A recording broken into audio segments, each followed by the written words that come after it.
আপনি কি কোনোভাবে অ্যাঙ্গার ইস্যুতে ভুগছেন? মানে আপনার রাগ আপনি কোনোভাবে কন্ট্রোল করতে পারছেন না? আপনি কি জানেন আপনার রাগের কারণে আপনার নিজের কত ক্ষতি হচ্ছে?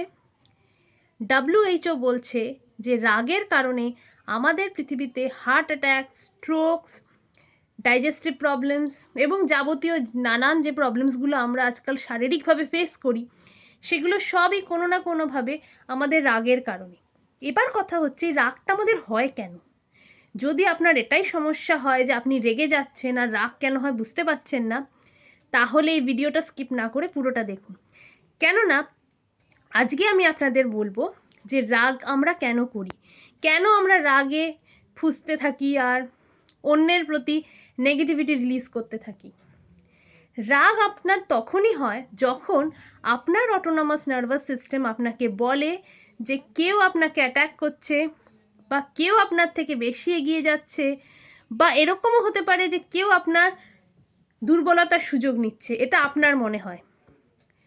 এবার আপনি যদি এই প্রত্যেকটা জিনিস থেকে নিজেকে রিজলভ করে বেরিয়ে যেতে পারেন, তাহলে রাগের মতো অনুভূতি আপনার জীবনে আসবেই না।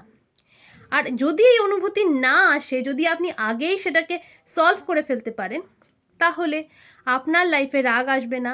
রাগ না আসলে আপনার অটোনমাস নার্ভাস সিস্টেম অ্যাক্টিভ হবে না, আর যখন সেটা অ্যাক্টিভ হবে না তখন আপনার রাগেরও কোনো কারণ হবে না। আসলে রাগ হচ্ছে আমাদের দুর্বলতার কারণ। আমরা ভাবতে থাকি যে কেউ আমাদের থেকে বেশি এগিয়ে গেল, কেউ আমাদের থেকে বেশি ভালো কিছু করে ফেলছে। আবার কখনো আমরা ভাবি যে কেউ আমাকে অ্যাটাক করছে, বা কেউ আমাদের থেকে কিছু কেড়ে নিতে চাইছে। সেই সব কারণে আমাদের রাগ হয়। তো আজকে আসুন না, রাগটাকে পুরোপুরি বিলীন করে দিয়ে আমরা রাগের যে যে কারণ আছে সেগুলো আগেই মনের মধ্যে সলভ করে নিই। তাহলে দেখবেন আপনার জীবনে রাগ বলে আর কিছুই থাকবে না। আর রাগ যখন বিলীন হয়ে যাবে তখন আপনার জীবন খুশিতে ভরপুর হয়ে উঠবে। যদি আপনার এই ট্রিক্সটা ভালো লেগে থাকে, আর যদি আপনি বুঝতে পেরে গেছেন যে রাগের কারণ কি আর রাগ কিভাবে রিজলভ করতে হয় সেটা যদি আপনি জানতে চান, তাহলে ডেফিনেটলি অ্যাঙ্গার লিখে কমেন্ট সেকশনে জানান। তো আমি আপনাদের জানাবো কিভাবে আপনার বিভিন্ন জিনিসে যে রাগ হয় সেগুলোকে আপনি রেজলিউশন করবেন। ধন্যবাদ, ধন্যবাদ, ধন্যবাদ।